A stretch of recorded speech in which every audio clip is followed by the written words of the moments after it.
नमस्कार, मेरा नाम अनय सिंह और मैं आपको सुनाने जा रहा हूँ गुनाहों के देवता भाग 5।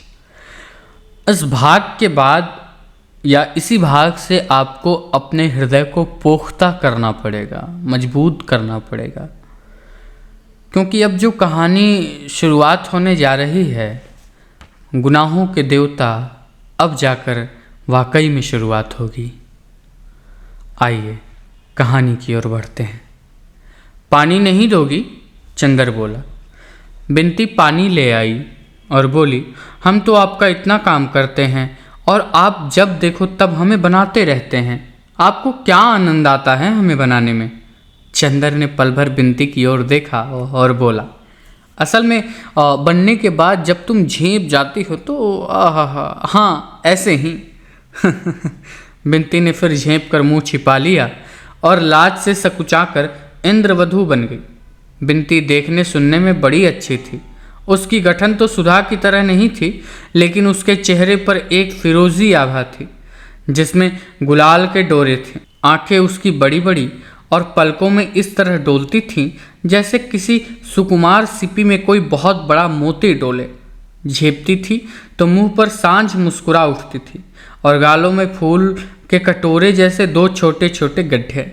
और बिनती के अंग अंग में एक रूप की लहर थी जो नागिन की तरह लहराती थी, और उसकी आदत थी कि बात करते समय अपनी गर्दन जरा टेढ़ी कर लेती थी और उंगलियों से अपने आंचल का छोर उमीठने लगती थी। इस वक्त चंदर की बात पर झेप गई। उसी तरह आंचल के छोर को उमेटती हुई मुस्कान छिपाकर उसने ऐसी निगाह से चंदर की ओर देखा जिसमें थोड़ी लाज, थोड़ा गुस्सा, थोड़ी प्रसन्नता और थोड़ी शरारत थी। चंद्र एकदम बोल उठा, अरे सुधा सुधा, जरा बिनती की आंखें देखो, इस वक्त अभी आई। बगल के कमरे में तश्तरी रखते हुए सुधा बोली, बड़े खराब हैं आप। बिनती बोली, हाँ बनाओगी ना आज से हमें, हमारा दिमाग ठीक करोगी ना? बहुत बोल रही थी, अब बताओ। बताएं क्या? अभी तक तो हम बोलते भी नहीं थे, तब ना अभी अपनी ससुराल में बोलना टुइयाँ ऐसी, वहाँ तुम्हारी बोली पर रीझेंगे लोग। चंदर ने फिर छेड़ा, छी राम राम, ये सब मजाक हमसे मत किया कीजिए। दीदी से क्यों नहीं कहते? जिनकी अभी शादी होने जा रही है। अभी उनकी कहाँ, अभी तो तय भी नहीं हुई है। तय ही समझिए, फ़ोटो इनकी उन लोगों ने पसंद कर ली। अच्छा एक बात कहें, मानिएगा? बिनती ने बड़े आग्रह और दीनता के स्वर में कहा। क्या? चंदर ने आश्चर्य से पूछा। बिनती आज सहसा कितना बोलने लगी है। बिनती बोली, नीचे ज़मीन की ओर देखती हुई, आप हमसे ब्याह के बारे में मजाक न किया कीजिए, हमें अच्छा नहीं लगता। ओहो, ब्याह अच्छा लगता है, लेकिन उसके बारे में मजाक नहीं। गुड़ खाया और गुलगुले से परहेज, हाँ यही तो बात है। बिनती सहसा गंभीर हो गई। आप समझते होंगे कि मैं ब्याह के लिए उत्सुक हूँ, दीदी भी समझती हैं, लेकिन मेरा दिल ही जानता है कि ब्याह की बात सुनकर मुझे कैसा लगने लगता है। लेकिन फिर भी मैंने ब्याह करने से इनकार नहीं किया। खुद दौड़ दौड़ कर उस दिन दुबे जी की सेवा में लगी रही, इसलिए कि आप देख चुके हैं कि माँ का व्यवहार मुझसे कैसा है। आप यहाँ इस परिवार को देखकर समझ नहीं सकते कि मैं वहाँ कैसे रहती हूँ, कैसे माँ जी की बातों को बर्दाश्त करती हूँ। वह नरक है मेरे लिए, माँ की गोद नरक है, और मैं किसी तरह निकल भागना चाहती हूँ। कुछ चैन तो मिलेगा। बिनती की आंखों में आंसू आ गए और सिसकती हुई बोली, लेकिन आप या दीदी जब यह कहते हैं तो मुझे लगता है कि मैं कितनी नीच हूँ, कितनी पतित हूँ, कि खुद अपने ब्याह के लिए व्याकुल हूँ। लेकिन आप कहा न करें तो अच्छा है। बिनती को आंसुओं का तार बंध गया था। सुधा बगल के कमरे से सब कुछ सुन रही थी। आई और चंदर से बोली, बहुत बुरी बात है चंदर। बिनती क्यों रो रही हो रानी? बुआ का स्वभाव ही ऐसा है, उनसे हमेशा अपना दिल दुखाने से क्या लाभ? और पास जाकर उसको छाती से लगाकर सुधा बोली, मेरी राज दुलारी, अब रोना मत है। अच्छा, हम लोग अब मजाक नहीं कभी करेंगे, बस अब चुप हो जाओ, रानी बिटिया की तरह जाओ, मुँह धुआओ। बिनती चली गई। चंदर लज्जित सा बैठा था। लो, अब तुम्हें भी रुलाई आ रही है क्या? सुधा ने बहुत दुलार से कहा। तुम उसके ससुराल का मजाक मत किया करो, वो बहुत दुखी है और बहुत कद्र करती है तुम्हारी। और किसी की मजाक की बात और है, हम या तुम कहते हैं तो उसे लग जाता है। अच्छा, वो कह रही थी तुम्हारी फ़ोटो उन लोगों ने पसंद कर ली है। चंदर ने बात बदलने के ख्याल से कहा। और क्या, कोई हमारी शक्ल तुम्हारी तरह है कि लोग नापसंद कर दे? सुधा अकड़ कर बोली। नहीं नहीं, सच सच बताओ, चंदर ने पूछा। अरे जी, लापरवाही से मुंह बिचका कर सुधा बोली। उनके पसंद करने से क्या होता है, मैं ब्याह हुआ नहीं करूँगी। तुम इस फेर में न रहना कि हमें निकाल दोगे यहाँ से। इतने में बिनती आ गई। वह भी उदास थी। सुधा बैठी थी और बिनती को पकड़ लाई, ढकेल कर चंदर के बगल में बैठा दिया। लो चंदर, अब इसे दुलार कर लो तो अभी गुरगुराने लगी, बिल्ली कहीं की। सुधा ने उसे हल्की सी चपत मारकर कहा। बिनती का मुंह हथेलियों में लेकर अपने मुंह के पास लाकर आंखों में आंख डालकर, पगली कहीं की, आंसू का खजाना लुटाते फिरती है। चंदर, डॉक्टर शुक्ला ने पुकारा और चंदर उठकर चला गया। सुधा पर इन दिनों घूमना सवार था। सुबह हुई कि चप्पल पहनी और गायब। गेसु, कामनी, प्रभा, लीला, शायद ही कोई लड़की बची होगी जिसके यहाँ सुधा उधम न मचा आती हो और चार सुख दुख की बातें ना कराती हो। बिनती को घूमना कम पसंद था। हाँ, जब कभी सुधा गेसु के यहाँ जाती तो बिनती जरूर जाती थी। उसे सुधा के सभी मित्रों में गेसु सबसे ज़्यादा पसंद थी। डॉक्टर शुक्ला के ब्यूरो में छुट्टी हो चुकी थी, पर वे सुधा का ब्याह तय करने की कोशिश कर रहे थे, इसलिए वह बाहर भी नहीं गए थे। चंदर 1.5 महीने तक लगातार मेहनत करने के बाद पढ़ाई लिखाई की ओर से आराम कर रहा था और उसने निश्चित कर लिया था कि अब बरसात के पहले वह किताब छुएगा नहीं। बड़े आराम के दिन कटते थे उसके। सुबह उठकर साइकिल पर गंगा नहाने जाता और वहाँ अक्सर ठाकुर साहब से भी मुलाकात हो जाती थी। डॉक्टर शुक्ला ने भी कई दफ़े इरादे किया कि वो गंगा जी करें, लेकिन एक तो उनसे दिन में काम नहीं होता था। शाम को वो घूमते और सुबह उठकर एक किताब लिखते थे। एक दिन सुबह लिख रहे थे कि चंदर आया और उनके पैर छूकर बोला, प्रांतीय सरकार का वह पुरस्कार कल शाम को आ गया है। कौन सा? वह जो उत्तर भारत में माता और शिशुओं की मृत्यु संख्या पर मैंने निबंध लिखा था, उसी पर। तो क्या पदक आ गया? डॉक्टर शुक्ला ने कहा। जी। अपनी जेब में से एक मखमली डिब्बा निकालकर चंदर ने दिया। पदक बहुत सुंदर था, जगमगाता हुआ स्वर्ण पदक जिसमें प्रांतीय राजमुद्रा अंकित थी। ईश्वर तुम्हें बहुत यशस्वी करे जीवन में। डॉक्टर शुक्ला ने पदक उसकी कमीज में अपने हाथों से लगा दिया। जाओ अंदर सुधा को दिखाओ। चंदर जाने लगा तो डॉक्टर साहब ने बुलाया। अच्छा, अब सुधा की शादी का इंतजाम करना है। हमसे तो कुछ होने से रहा, तुम्ही को सब करना है। और सुनो, जेठ दशहरा को लड़के का भाई और माँ देखने आ रही है और बहन भी आएगी गांव से। अच्छा। चंदर बैठ गया कुर्सी पर और बोला, कहाँ है लड़का? क्या करता है? लड़का शाहजहाँपुर का है, घर के जमींदार हैं ये लोग। लड़का एमए है और अच्छे विचारों का है। उसने लिखा है कि सिर्फ 10 आदमी बारात में आएंगे, एक दिन रुकेंगे, संस्कार के बाद चले जाएंगे। सिवा लड़की के गहने कपड़े और गहने कपड़ों के और कुछ स्वीकार करेंगे ही नहीं। अच्छा, ब्राह्मणों में तो ऐसा कुल नहीं मिलेगा। तभी तो सुधा की किस्मत है, वरना तुम बिनती के ससुर को तो देख ही चुके हो। अच्छा, जाओ सुधा से मिलाओ। वह सुधा के कमरे में आ गया। सुधा थी ही नहीं। वह आंगन में आया तो देखा महाराजिन खाना बना रही हैं और बिनती बरामदे में बुरादे की अंगीठी पर पकौड़ियाँ बना रही हैं। आइए, बिनती बोली। दीदी तो गई है गेसु को बुलाने। आज गेसु की यहाँ दावत है, पीढ़े पर बैठिएगा। लीजिए। एक पीढ़ा चंदर की ओर बिनती ने खिसका दिया। चंदर बैठ गया। बिनती ने उसके हाथ में मखमली डिब्बा देखा तो पूछा, यह क्या लाए? कुछ दीदी के लिए है क्या? यह तो अंगूठी मालूम पड़ती है। अंगूठी? वह क्या दाल में मिला के खाएगी? जंगली कहीं की, उसे क्या तमीज़ है अंगूठी पहनने की? हमारी दीदी के लिए ऐसी बात की तो अच्छा नहीं होगा। हाँ, उसे बिनती ने उसी तरह गर्दन टेढ़ी कर आँख डुलाते हुए धमकाया। उन्हें नहीं अंगूठी पहनने आएगी तो क्या आपको आएगी? अब ब्याह में 16 श्रृंगार करेंगे। अच्छा, दीदी कैसी लगेगी घूंघट काढ़ में? अभी तक तो सिर खोले चक्कई की तरह घूमती फिरती है। तुमने तो डाल दिया था ससुराल में रहने की। चंदर ने बिनती से कहा। अरे हमारा क्या? एक गहरी सांस लेते हुए बिनती ने कहा, हम तो उसी के लिए बने थे, लेकिन सुधा दीदी को ब्याह शादी में नहीं फंसना अच्छा लगता है। दीदी इन सब के लिए नहीं बनी थी। आप मामा जी से कहते क्यों नहीं? चंदर ने कुछ जवाब नहीं दिया, चुपचाप बैठा हुआ सोचता रहा। बिनती भी कढ़ाई में से पकौड़ियाँ निकाल कर थाली में रखने लगी। थोड़ी देर बाद जब वह घी में पकौड़ियाँ डाल चुकी, तब भी वह वैसे ही गुमसुम बैठ सोच रहा था। क्या सोच रहे हैं आप? नहीं बताइएगा। फिर अभी हम दीदी से कह देंगे कि बैठे बैठे सोच रहे थे। बिनती बोली। क्या तुम्हारी दीदी का डर पड़ा है? चंदर ने कहा। अपने दिल से पूछिए, हमसे नहीं बन सकते आप। बिनती ने मुस्कुरा कर कहा और उसके गालों में फूलों के कटोरे खिल गए। अच्छा, इस डिब्बे में क्या है? कुछ प्राइवेट? नहीं जी, प्राइवेट क्या होगा, और वह भी तुमसे। सोने का मेडल है, मिला है मुझे एक लेख पर। और चंदर ने डिब्बा खोलकर दिखला दिया। आहा, ये तो बहुत अच्छा है, हमें दे दीजिए, बिनती बोली। क्या करेगी तू? चंदर ने हंसकर पूछा।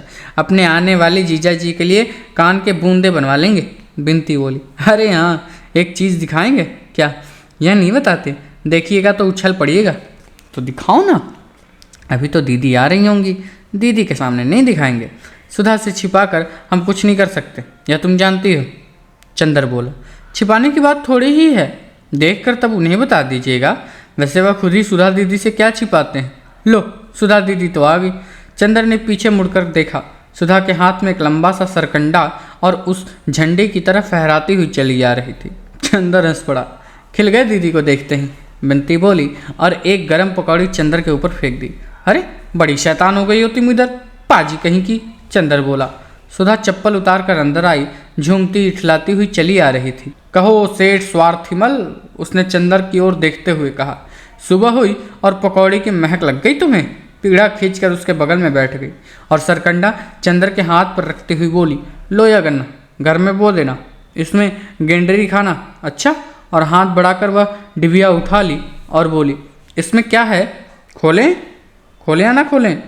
अच्छा, खत तो हमारे यहाँ बिना पूछे खोल लेती हो, इसे पूछ के खोलोगी? अरे, हमने सोचा शायद इस डिबिया में पम्मी का दिल बंद हो, तुम्हारी मित्र है, शायद स्मृति चिन्ह में वही दे दिया हो। और सुधा ने डिबिया खोली तो उछल पड़ी। तो यह निबंध पर मिला है जिसका चार्ट तुम बनाए थे? हाँ, तब तो ये हमारा है, डिबिया अपने वक्ष में छिपा कर सुधा बोली। तुम्हारा तो है ही, मैं अपना कब कहता हूँ, चंदर ने कहा। लगाकर देखें? और उठकर सुधा चल दी। बिनती, 2 पकौड़ियाँ दे दो। और 2 पकौड़ियाँ लेकर खाते हुए चंदर सुधा के कमरे में गया और देखा सुधा शीशे के सामने खड़ी थी और मेडल अपनी साड़ी में लगा रही है। वह चुपचाप खड़ा होकर देखने लगा। सुधा ने मेडल लगाया और क्षण भर तन कर देखती रही। उसे फिर अपने वक्ष पर चिपका लिया और मुंह झुकाकर उसे चूम लिया। बस कर दिया ना गंदा उसे, चंदर ने मौका नहीं चूका। और सुधा तो जैसे पानी पानी, गालों से लाज के रत्नारी लपटे फूटी और एड़ी तक धधक उठी। फौरन शीशे के पास से हट गई और बिगड़ कर बोली, चोर कहीं के, क्या देख रहे थे? बिनती इतने में तश्तरी में पकौड़े रख कर लेकर आ गई। सुधा ने झट से मेडल उतार दिया और बोली, रख लो सहेज कर। क्यों, पहने रहो ना। ना बाबा, पराई चीज़, अभी खा जाएं तो डांट भरना पड़े हैं। और मेडल चंदर की गोद में रख दिया। बिनती ने धीमे से कहा, या मुरली मुरली धर की अधरा, न धरी अधरा न धरोंगी। चंदर और सुधा दोनों झेंप गए। लो, गेसु आ गई। सुधा की जान में जान आ गई। चंदर ने बिनती का कान पकड़कर कहा, बहुत उल्टा सीधा बोलने लगी है। बिनती ने कान छुड़ाते हुए कहा, कोई झूठ थोड़े ही कहती हूँ। चंदर चुपचाप सुधा के कमरे में पकौड़ियाँ खाता रहा। बगल के कमरे में सुधा, गेसु, फूल और हसरत बैठे बातें करते रहे। बिनती उन लोगों को नाश्ता देती रही। उस कमरे में नाश्ता पहुंचाकर बिनती एक गिलास में पानी लेकर चंदर के पास आई और पानी रख कर बोली, अभी हलवा ला रही हूँ, जाना मत। और पल भर में तश्तरी में हलवा रख कर ले आई। अब मैं चल रहा हूँ, चंदर ने कहा। बैठो, अभी हम एक चीज़ दिखाएंगे, जरा गेसु से बात करें, बिनती बड़े भाल स्वर में बोली। आइए हसरत मियाँ। और पल भर में नन्हे मुन्ने 6 वर्ष के हसरत मियाँ तंजीब का कुर्ता और चूड़ीदार पैजामे पर पीले रेशम जैकेट पहने कमरे में खरगोश की तरह उछल आए। आदाब और अर्ज़, बड़े तमीज़ से उन्होंने चंदर को सलाम किया। चंदर ने उसे गोद में उठाकर पास बिठा दिया। लो, हलवा खाओ हसरत। हसरत ने सिर हिला दिया और बोला, गेसु ने कहा था जाकर चंदर भाई से हमारा आदाब कहना और कुछ खाना मत, हम खाएंगे नहीं। चंदर बोला, हमारा भी नमस्ते कह दो उनसे जाकर। हसरत उठ खड़ा हुआ। हम कहें? फिर मुड़कर बोला, आप तब तक हलवा ख़त्म कर देंगे। चंदर हंस पड़ा, नहीं, हम तुम्हारा इंतज़ार करेंगे, जाओ। हसरत सिर हिलाता हुआ चला गया। इतने में सुधा आई और बोली, गेसु की गज़ल सुनो यहाँ बैठकर। आवाज़ आ रही है ना? फूल भी आई है, इसलिए तुम्हारे सामने गेसु नहीं आएगी, वरना फूल अम्मी जान से शिकायत कर देगी। लेकिन वह तुमसे मिलने को बहुत इच्छुक है। अच्छा, यहीं से सुनना बैठे बैठे। सुधा चली गई। गेसु ने गाना शुरू किया, बहुत महीन पतली लेकिन बेहद मीठी आवाज़ में, जिसमें कशक और नशा दोनों घुले मिले थे। चंदर एक तकिया टेक कर बैठ गया था और उनिंदा सा सुनने लगा। गज़ल खत्म होते ही सुधा भाग कर आई। कहो, सुन लिया ना? और उसके पीछे पीछे आया हसरत और सुधा के पैरों में लिपट कर बोला, सुधा हम हलवा नहीं खाएंगे। सुधा हंस पड़ी, पागल कहीं का, ले खा, और उसके मुंह में हलवा ठूंस दिया। हसरत को गोद में लेकर वह चंदर के पास बैठ गई और गेसु के बारे में बताने लगी। गेसु गर्मियाँ बिताने नैनीताल जा रही है, वहीं अख्तर की अम्मी भी आएंगी और मंगनी की रस्म भी वहीं पूरी होगी। अब वह वहीं पढ़ेगी, जुलाई तक उसका निकाह हो जाएगा। कल रात गाड़ी से जा रहे हैं ये लोग, वगैरह वगैरह सारी बातें बताई।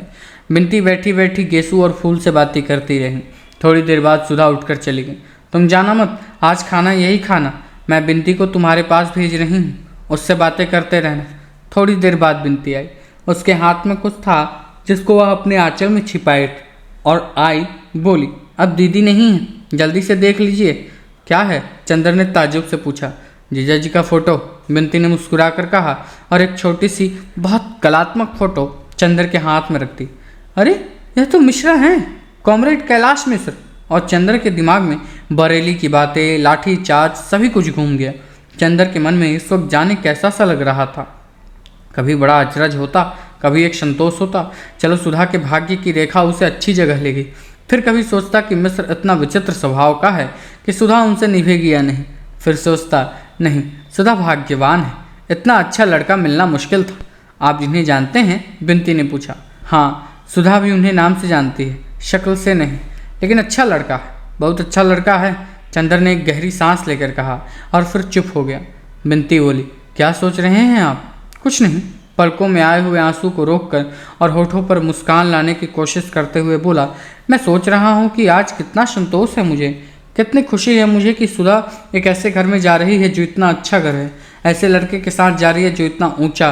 कहते कहते चंदर की आंखें भर आई। बिनती चंदर के पास खड़ी होकर बोली, छित चंदर बाबू, आपकी आंखों में आंसू, यह तो अच्छा नहीं लगता। जितनी पवित्रता और ऊंचाई से आपने सुधा के साथ निवाह किया है, यह तो शायद देवता भी नहीं कर पाते। और दीदी ने आपको ऐसा निश्चल प्यार दिया है, उसको पाकर तो आदमी स्वर्ग से भी ऊंचा उड़ जाता है, फौलाद से भी ज़्यादा ताकतवर हो जाता है। फिर आज इतने शुभ अवसर पर आप में कमजोरी कहाँ से? हमें तो बड़ी शर्म लग रही है।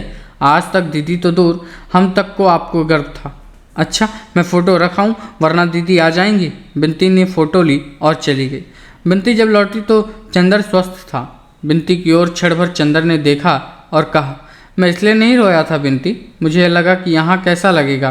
खैर जाने दो, एक दिन तो ऐसा होता ही है ना, सहना पड़ेगा। बिनती बोली, हाँ सो तो है।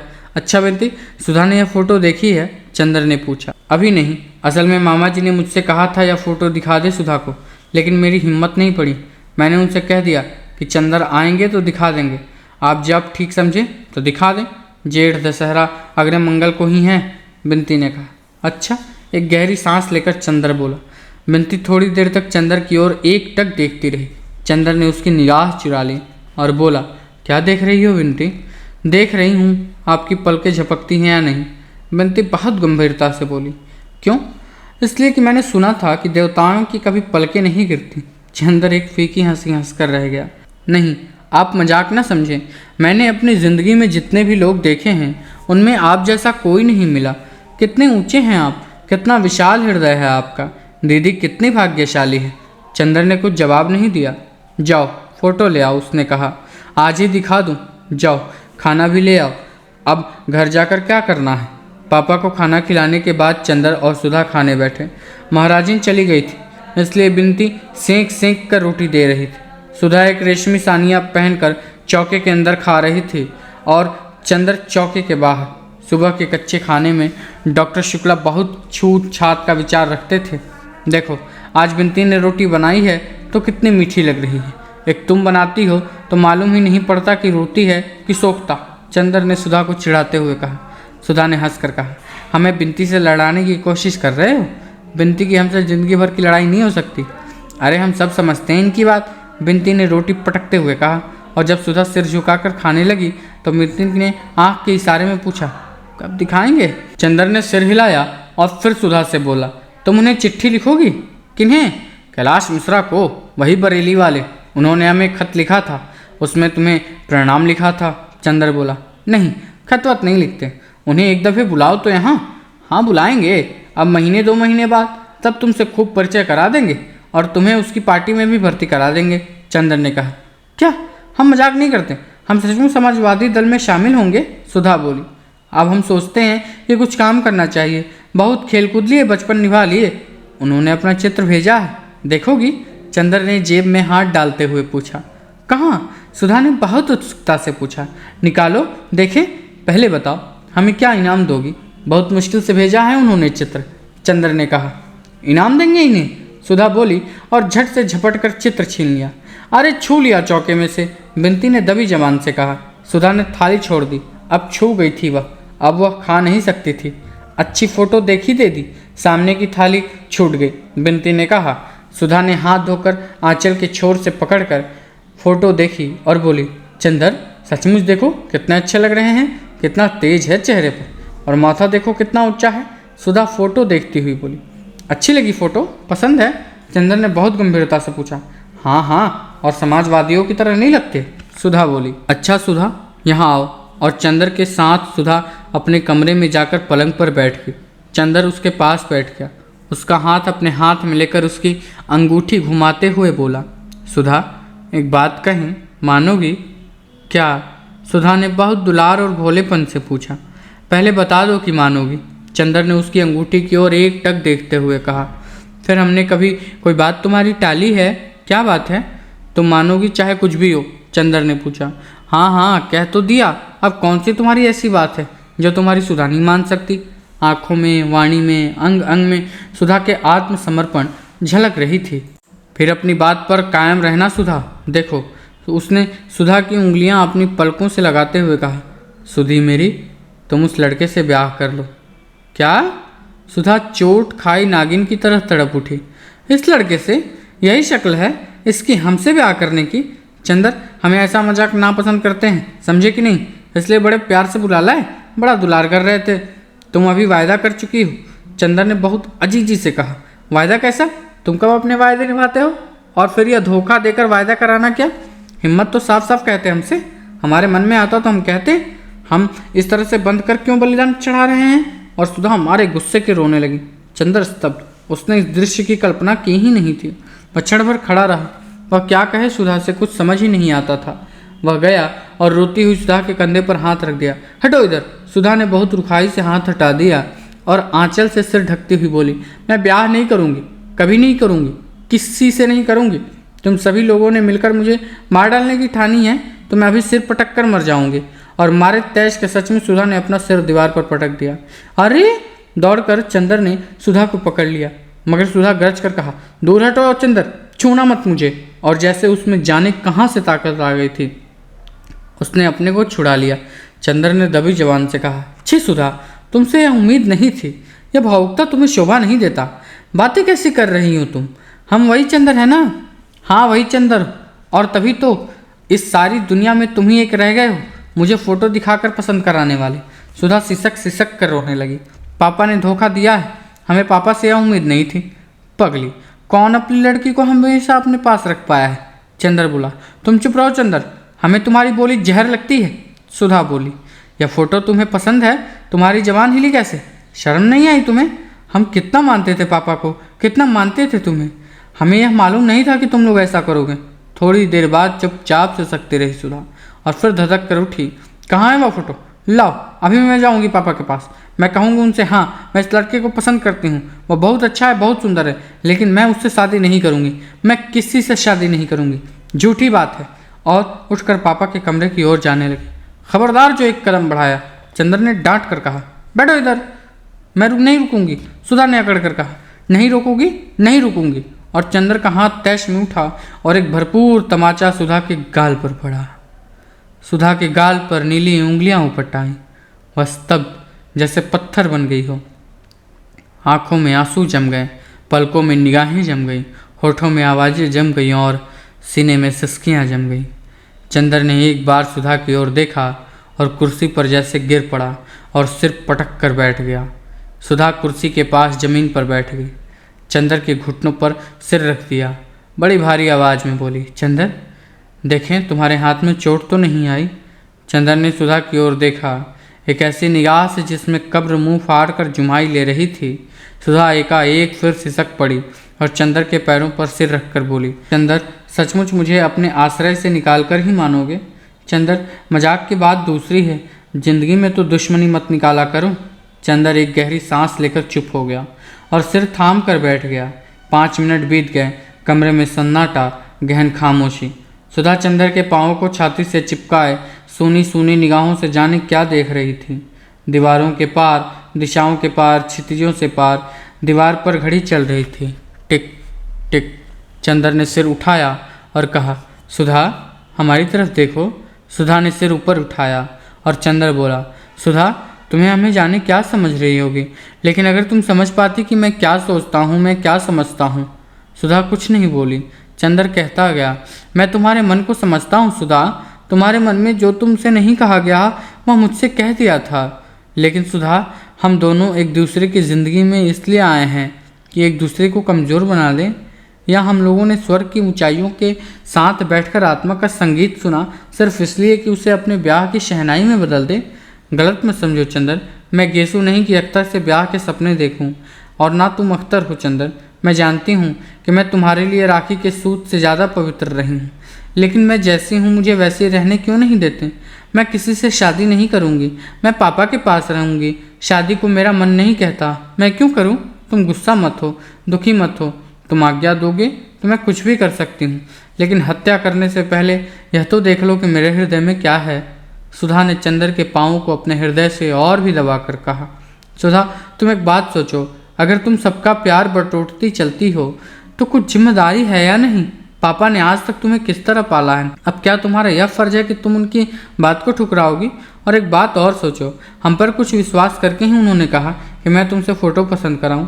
अगर अब तुम इनकार कर देती हो तो एक तरफ पापा को तुमसे धक्का पहुंचेगा और दूसरे मेरे प्रति उनके विश्वास को कितनी चोट लगेगी। हम उन्हें क्या मुँह दिखाने लायक रहेंगे भला? तो तुम क्या चाहती हो? महज अपनी थोड़ी सी भावुकता के पूछे तुम सभी की ज़िंदगी चौपट करने के लिए तैयार हो, या तुम्हें शोभा नहीं देता? क्या कहेंगे पापा कि चंदर ने अभी तक तुम्हें यही सिखाया था? हमें लोग क्या कहेंगे बताओ? आज तुम शादी न करो, उसके बाद पापा हमेशा के लिए दुखी रहा करेंगे और दुनिया में हमें कहा करें, तब तुम्हें अच्छा लगेगा? नहीं, सुधा ने भर्राए गले से कहा। तब और फिर एक बात और है न सुधी, सोने की पहचान आग में होती है ना? लपटों में अगर उसमें निखार आए तभी वह सच्चा सोना है। सचमुच मैंने तुम्हारे व्यक्तित्व को बनाया है या तुमने मेरे व्यक्तित्व को बनाया है? यह तो तभी मालूम होगा जब हम लोग कठिनाइयों से, वेदनाओं से, संघर्षों से खेले और बाद में विजयी हों, तभी मालूम होगा ना। सचमुच तुम्हारे जीवन में प्रकाश और बल दिया था।